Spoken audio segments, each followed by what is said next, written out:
Seu Nildo, tudo bem? Tudo bom, Chico. O que te lembra o dia de hoje, 3 de maio? 3 de maio tem uma data muito especial lá no meu coraçãozinho. Foi o dia que a gente foi campeão brasileiro pela primeira vez. Isso aí, né? Que memória, hein? Há 44 anos. Eu estava lá no estádio no primeiro jogo. Sim. O segundo eu assisti pela televisão.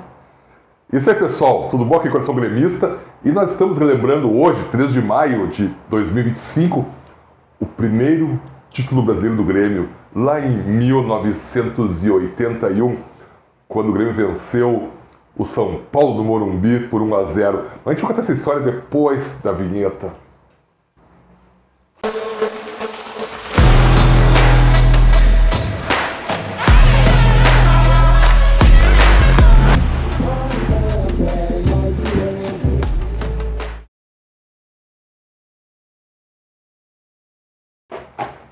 E aí, estamos aqui, eu sou o Chico Isidro, ao meu lado o Nildo Júnior e o nosso querido Wilson Rosa está preso na ilha com o Tom Hanks, não pôde vir. Piada velha, mas engraçada, né? É. Só um minutinho.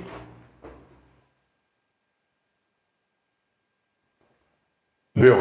Melhorou. Agora melhorou, né? Melhorou. Eu tava com um espaço aqui vazio aqui. Antes de começar a contar essa trajetória... Não esquece,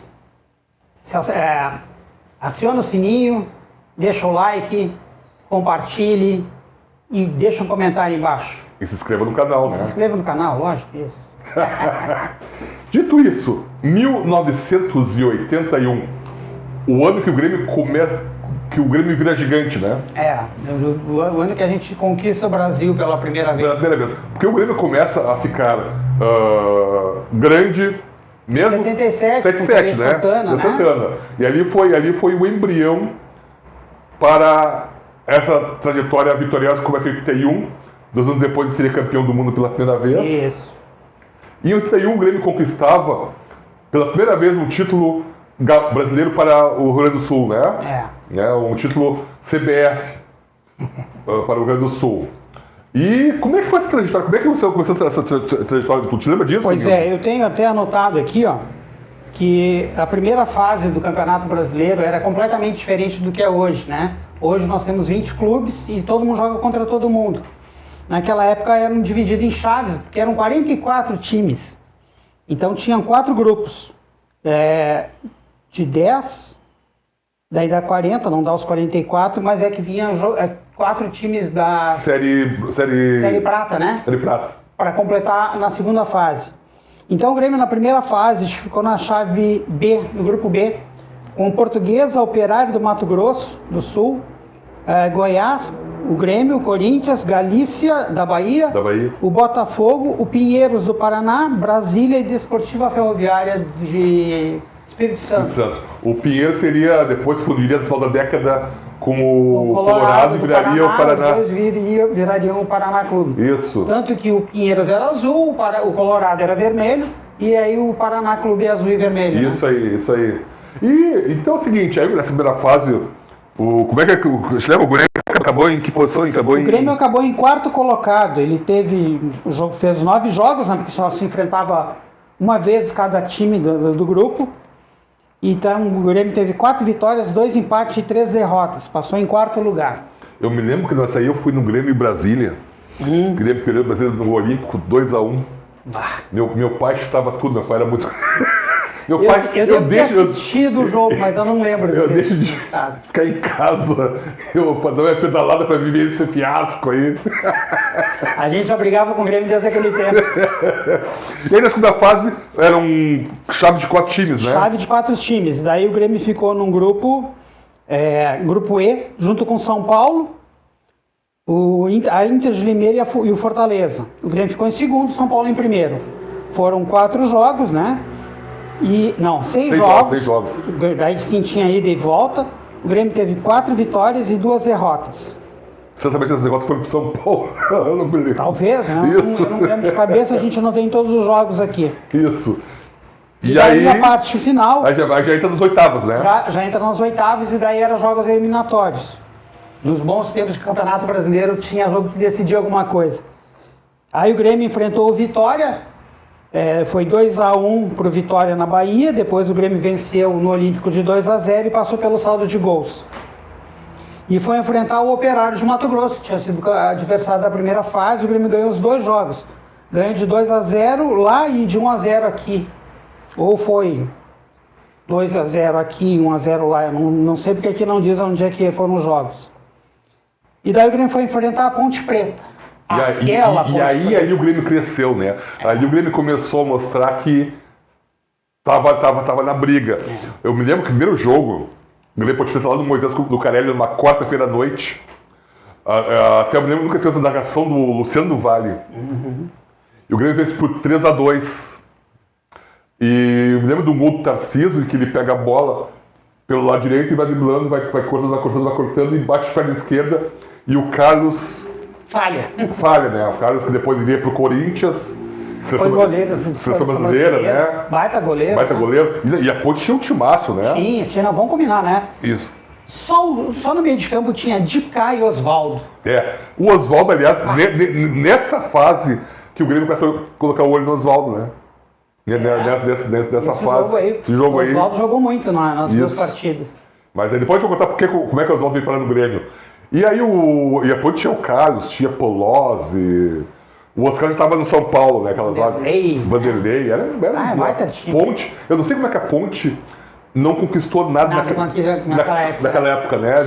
7-7 a 8-2, 8-3, a Ponte tinha um timaço. O Dicá, se ele jogasse futebol hoje, ele era titular absoluto da seleção brasileira. Sim. Camisa 10, assim, de fino trato. Clássico, né? Só que na época dele tinha Zico, tinha Falcão, Rivelino. Tinha Cerezo, Rivelino. Uma quantidade de jogadores de qualidade fabulosa, né? Isso. Aquele do Vasco e do Fluminense, Dirceu. O Dirceu, isso. Só um jogador ótimo.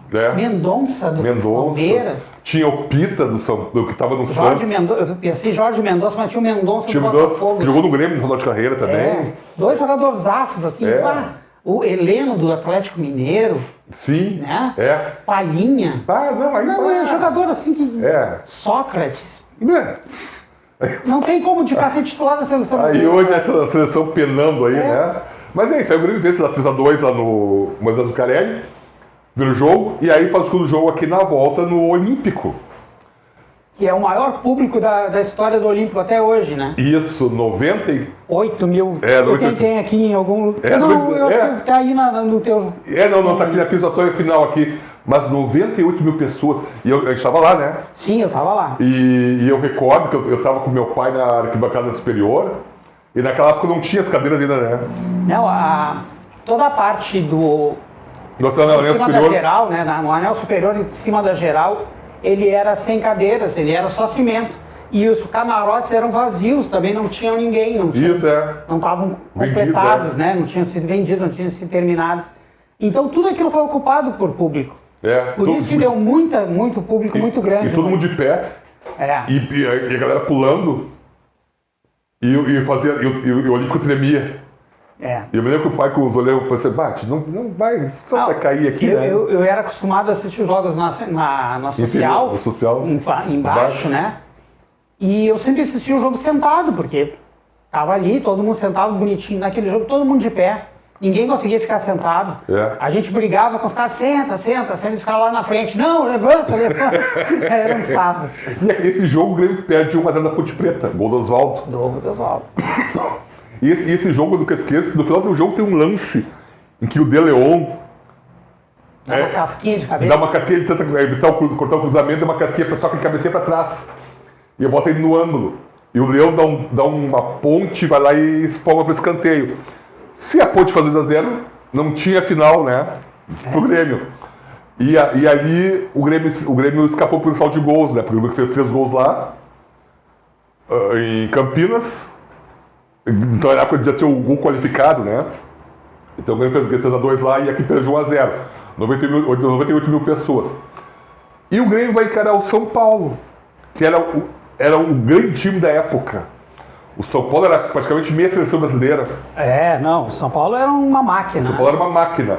E o Serginho, Zé Sérgio, Valdir Dário Pérez, Pereira, Oscar. Era um timaço o São Paulo. É. E o São Paulo tinha passado pelo Getúlio na lateral direita. Getúlio, né? o Gigi da Cara Grande. Que te lembra que o 7-7 ele faz um gol de foto no Grêmio, no Corvo, no meio da rua. Que o Corvo. Manda tirar a barreira. Manda tirar a barreira. Derlei. Aí vem o GG e mete um canudo, chute, na gaveta. Nem vê a bola. E aí o Grêmio chega, o primeiro jogo é no Olímpico, uma quarta-feira à noite. E o Grêmio vence por 2-1, numa noite gelada pra caramba. Frio. E a gente achava, pelo menos estamos na final, né? A gente estava feliz de ter chegado à final. E é a noite em que o Paulo Isidoro, que muita gente, como eu e o Nil também tinha piada na época, não entendia por que tinha trocado o Paulo Isidoro pelo Éder. Na época o Atlético Mineiro veio com a proposta, ofereceu o Paulo Isidoro, que era um baita meio-campista, mas o Éder era jovem, né? Era jovem, eu tinha 20 anos de idade, 22 anos de idade, né? Época 21. O Éder chegou cedo no Grêmio, o Éder chegou no Grêmio com 17 anos. O Grêmio descobriu ele no América Mineiro, né? Quem descobriu, na verdade, foi o Tele Santana, que trouxe pro Grêmio. Isso. E o Éder era um ponta de uma habilidade, de um chute, com uma qualidade invejável, né? E o Grêmio soltou, porque o Éder era ruim de grupo, né? Ele acabava brigando muito. E daí o Paulo Isidoro já era um cara mais calmo, né? Isso. Mas jogava uma bola, né, Chico? Jogava Um bola. dos maiores camisa 8 que a gente teve. Sim, né? Tanto que foi para a seleção brasileira, jogou no Copa do Mundo de 82 com falso ponta direita, né? Tele Santana ainda brigava com a ponta direita. Isso. Não queria botar um ponta direita, a gente queria botar ponta Tele. Né? Lembra o personagem do Jô Soares? A gente queria o Renato na seleção brasileira já em 82. Não teve nem chance. Não teve nem chance, né? Mas aí o Grêmio nessa noite gelada, 2-1 pro Grêmio, tem um lance que ficou marcado, né? Te lembra? O Baltazar pediu um pênalti. Um pênalti, né?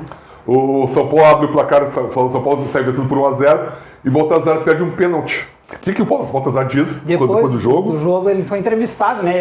Ele tinha um histórico de ser até atleta de Cristo, entrava no campo, distribuía bíblias para os ele e o João Leite, né? o goleiro do Atlético Mineiro, João Leite, e ele depois da entrevista disse assim: Deus está reservando algo maior para mim. E realmente estava, né, Chico?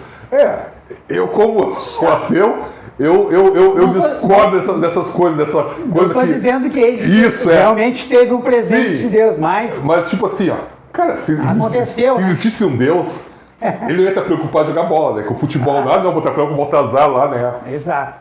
Não é tá. Mas vai ver só um time, eu vou deixar outro sem. Mas cada um com suas crenças, né? Cada um com suas crenças, né? Ele tudo que o apelido dele era o goleador de Deus, Exato, o goleador de Deus, né? O artilheiro de Deus, uma coisa assim. E ele perde esse pênalti e ele não se abala, ele fica assim, tá, o Deus está reservando algo melhor para mim. Depois a gente vai contar o que aconteceu. E aí o Grêmio está perdendo de 1-0 e o Paulo Isidoro faz 2 gols. Ele gastou a bola nesse jogo, foi melhor em campo, ganhou o jogo sozinho. Ganhou o jogo sozinho. E nesse jogo... Tá certo que tinha um Wilson Tadei no meio de campo que jogava muita bola também, né? Fazia o Paulo Isidoro aparecer bastante, com tabelas e assistências, né? O Tarcísio também vivia uma fase muito boa na época. Então era um time bem entrosado. O nosso ponteiro esquerdo, o Odair, levava a pau adoidado porque driblava e não tinha medo e levantava e ia de novo e dava drible, tomava cacetada. Isso. E tu te lembra o time brasileiro? Leão, Paulo Roberto, Nilmar, De Leon, Casemiro, China, Paulo Isidoro, Wilson Tadei, Tarcísio, Baltazar e Odair. Viu só? Esse time é mais ou menos... O gremista sabe o time de 7-7. Sabe esse de 81, de 83, de 95. Chega a arrepiar aqui, né? O cara se lembra, se o cara é piazito, e aí começa a lembrar aquele momento que a gente vira grande. E pode ler como é que foi o time, como é que foi esse jogo aí? Não, eu ia lembrar que esse primeiro jogo, então, o juiz foi Arnaldo César Coelho. O Arnaldão, né? Pode isso, Arnaldo? Pode, né, Arnaldo? Aqui está dizendo que o público foi de 53.388 pessoas. Mas antes tinha sido 98. Então provavelmente esse número aqui está errado, né, Chico? Não, mas era uma... Porque entrava muita gente sem policial, jornalista, outros funcionários do Grêmio, amigos do cara que era da catraca, que deixava passar. Às vezes passava 2 numa roleta só. Sim. Cansamos de passar assim também. Bom, o primeiro gol do São Paulo foi do Serginho, aos 39 do primeiro tempo. Paulo Isidoro fez aos 10 e aos 24 do segundo. O Uchoa foi o lateral direito nessa partida do Grêmio, tomou cartão amarelo. Valdir Pérez e o Marinho Chagas, né? O lateral esquerdo do São Paulo. O Diabo Loiro. Que era um baita com um jogador, né? Lateral direito de pé direito. Lateral esquerdo cruzar o pé direito, né? Então o Grêmio jogou com Leão. O Remy entrou aos 5 do segundo tempo. Uchoa, Nilmar, De Leon e Casemiro. China, depois entrou Renato Sá no intervalo. Paulo Isidoro, Wilson Tadei, Tarcísio, Baltazar e Odair. O técnico era o Cabeça, o Rony Andrade. O São Paulo jogou com Valdir Pérez, Getúlio, Oscar, Dario Pereira e Marinho. Almir, Renato, Pé Murcho. Pé Murcho. Depois entrou o Assis, do Casal 20, né? Isso. Everton, Paulo César, Serginho e Zé Sérgio. O técnico era o João Leal Neto, que eu não sei nem quem é esse senhor. Eu não sei quem é esse cara, mas eu sei quem é o Zé Sérgio, né? Que era um ponta esquerda, de pé direito também, né? Também. A ligação que o São Paulo era torto, né? Era dois esquerdos eram de pé direito. Isso, o Marinho Pérez, o Marinho Chagas e o Zé Sérgio, né? O Sérgio era um ponta driblador, assim, que nem o Soteldo, né? Isso. Entortava todo mundo, só que ele era muito mais completo que o Soteldo, ele puxava pra dentro, ele vinha às vezes com meia, e daí o Marinho passava, né? E o Marinho também era outro que ele ia pelo lado esquerdo, daqui a pouco ele puxava pra dentro, soltava a bota do meio do caminho, assim. O chute forte. Chute bonito que ele tinha com o pé direito.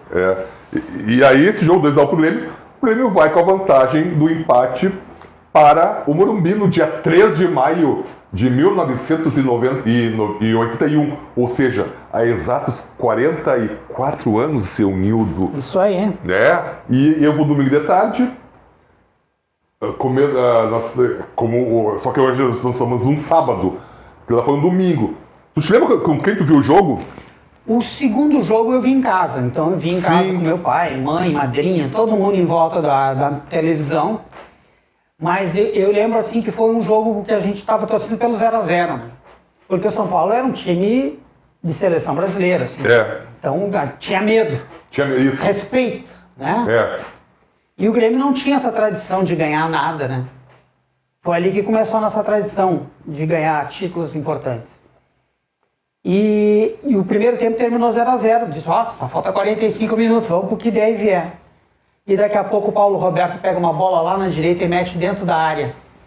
Aí quem é que entra na área para cabecear a bola? Renato Sá dá uma casquinha para trás. Em vez de cabecear pro gol, ele cabeceia para trás.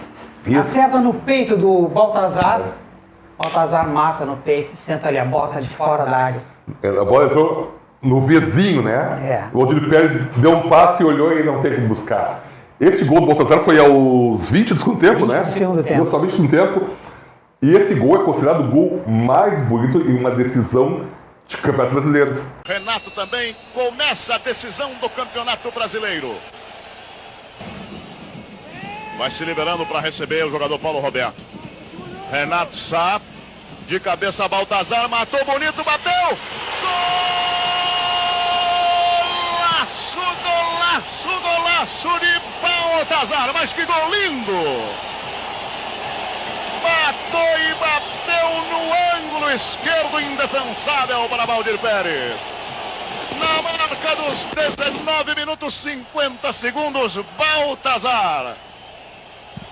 Para delírio da torcida do Grêmio, que se faz presente no Morumbi, em São Paulo. 1 para o Grêmio, 0 para o São Paulo. Nesse final de partida, a partida sendo mostrada aqui em São Paulo. Zé Roberto Reit apita o Grêmio Porto Alegrense, é campeão brasileiro. E o placar eletrônico simpaticíssimo aqui no Morumbi. Grêmio campeão brasileiro. Um gol que marca a carreira de Baltazar e dá o título de campeão brasileiro ao Grêmio. E o Baltazar está ao meu lado. conseguimos uma vitória excelente e a partir daí a nossa equipe começou a disputar cada jogo como sendo uma decisão. E isso a equipe começou a pegar mais, marcar mais e soube jogar com bastante garra e graças a Deus conseguimos o título. Porque na época era decisão, que hoje não temos... Hoje nós não temos mais decisão porque o campeonato é corrido. Porque desde 2013 não tem mais decisão. E esse foi um golaço assim, absurdo. E aquela coisa, dá 1-0 pra nós. Só que a gente esqueceu que jogava pelo empate, né? O Grêmio jogava pelo empate. Só que a gente esqueceu, né? Ficou aquela coisa, pai, e agora? E agora? E daí os outros 30 minutos praticamente, né? Foi pressão. E o Leão salvando a... E eu me lembro que a mãe foi fazer um café, eu tava vendo o jogo, tava eu, o pai, a mãe e o meu amigo Sérgio Ludwig. Abraço, Sérgio. O Sérgio mora lá em Santa Cruz do Sul atualmente. Agora deve estar em Brasília. Hoje deve estar em Brasília, que o Sérgio é da PF. E aí, a minha mãe volta assim, fiz um café. Fiz café! Que café da Flora! A gente não consegue se acalmar. E me lembro que o Sérgio chorava. Ele dizia assim, o Sérgio chorava porque ele não acreditava naquilo, sabe? Ele tava assim, aí daqui a pouco meu pai abraçou ele assim. E aí... Quase todo jogo acontece um lance que entrou pra história, né? Que é o lance da agressão do Serginho, né? O Serginho vai pra cima do Leão, que o Leão tava amarrando o jogo. O Leão tá aqui com a bola, aí o Leão se abaixou, não me lembro disso. E aí o Serginho vem e chuta a cara do Leão. O Leão tá aí o Serginho primeiro dá uma trombada no Leão. O Leão tá aqui com a bola, e o Serginho dá uma trombada, o Leão cai. Aí o Serginho, nunca esqueci, o Serginho baixou a cabeça. Diz alguma coisa pro Leão. Diz alguma coisa com o Leão e chuta a cabeça do Leão. Aí expulsa aos 42 do segundo tempo. Isso. Ali não tinha mais como, 43 do segundo tempo. Ali não tinha como mais. Ali ele é expulso e aí, faltava 13 minutos para acabar o jogo. Naquela época, não chamava de acréscimo, chamava de como é que os caras chamavam?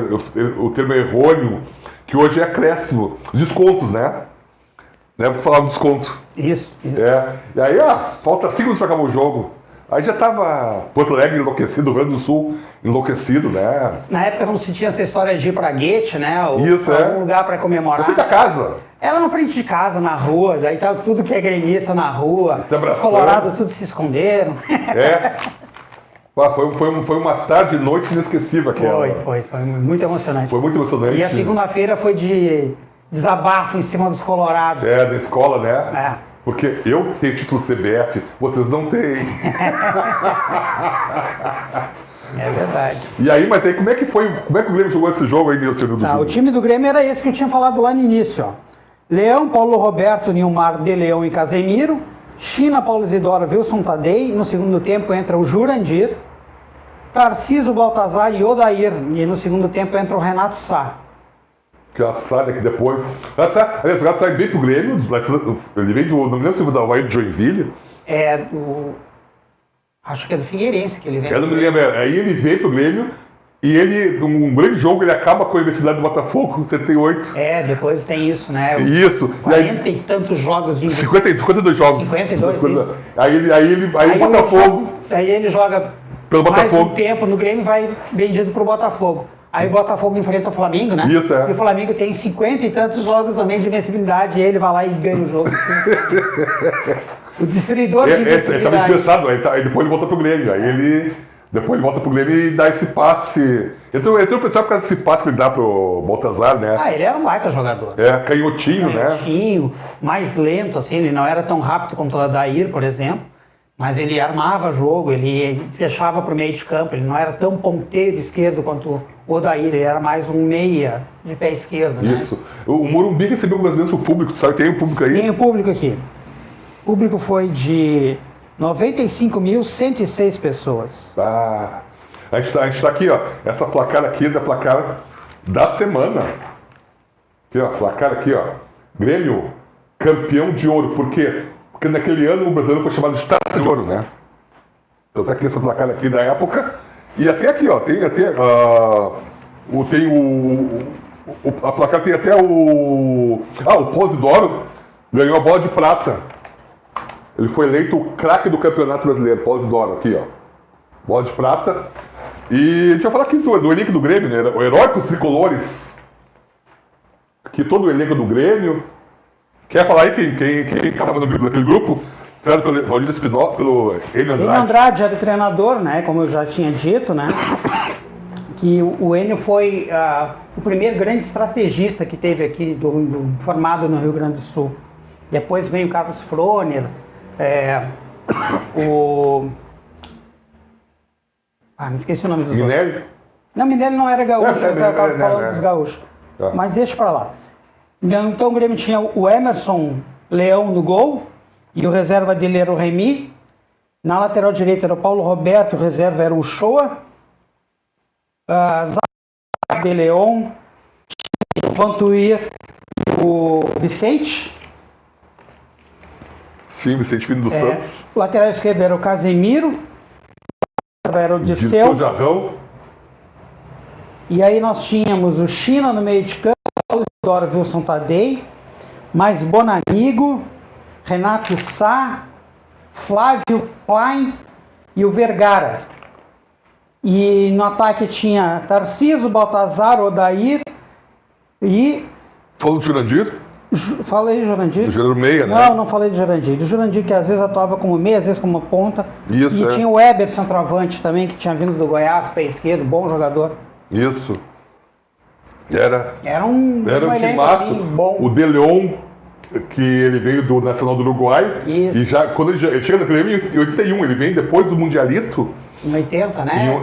Que ele tá Joga a final. com a camisa do Grêmio por baixo. Por do baixo, Celeste. isso, Aí ele tira a Celeste e já tá com a camisa do Grêmio por baixo. Porque ele é da fronteira, e lá ele era torcedor do Nacional, ele doble chapa, né? Isso. Torcedor Nacional e torcedor do Grêmio também. É muito engraçado porque a primeira vez que ele falou, eu disse assim, não, mas vem cá, ele é brasileiro, não é uruguaio, ele tinha sotaque quase. Ele foi falar português porque ele estava acostumado. É. O Leão é terra do meu pai, né? Lá da Ribeira, tudo, né? Então, Ribeira, Livramento. Então ali as pessoas falam O portunhol. o português, o espanhol direto, tudo. Então não tem essa dificuldade, né? Mas aí era um elenco maravilhoso. O Grêmio, ali nesse campeonato, o Grêmio se torna gigante. Depois já vai disputar a Libertadores no outro ano. Esse meio verde. A Libertadores do primeiro ano foi meio fracasso. Foi meio ruim, mas a gente aprendeu o caminho. Era mais para pegar a experiência. Isso. E daí no outro ano o Grêmio já foi vice-campeão, poderia ter sido bicampeão brasileiro, né, Chico? Isso, em 82. Se não fosse, roubado. Já falamos disso aqui da roubalheira. roubalheira. Bicampeão brasileiro. E o Grêmio tinha um baita de um time e foi gafiado dentro do Olímpico. E depois aí sim, no outro campeonato da Libertadores, o Grêmio consegue ser campeão. Porque o Grêmio, dessa base do Grêmio, o Grêmio mantém esse time aí, o Grêmio mantém uma base com o Paulo Roberto, com o De Leon, China, Casemiro, China, Tarcísio, que é a espinha dorsal, né? Que Pós-Doro, 8-2, Pós-Doro. Ele vai. Não, o 2 está no Grêmio, ele vai pro Santos, né? O São Paulo Santos 8-3. E até vice-campeão brasileiro jogando pelo Santos. Pede pro Flamengo, 8-3 do Maracanã. Mas é isso, era um timaço inesquecível. Um dos primeiros momentos que o Grêmio mostrou sua grandeza, né? É isso aí, Senildo. É isso aí. Então vamos. Um dia para não esquecer, né? Um dia inesquecível. 3 de maio. Hoje eu vou até depois tomar, como se não tivesse tomado ontem, anteontem. Desculpa. Relembrar. Valeu, pessoal. Isso aí. Obrigado e dá-lhe Grêmio!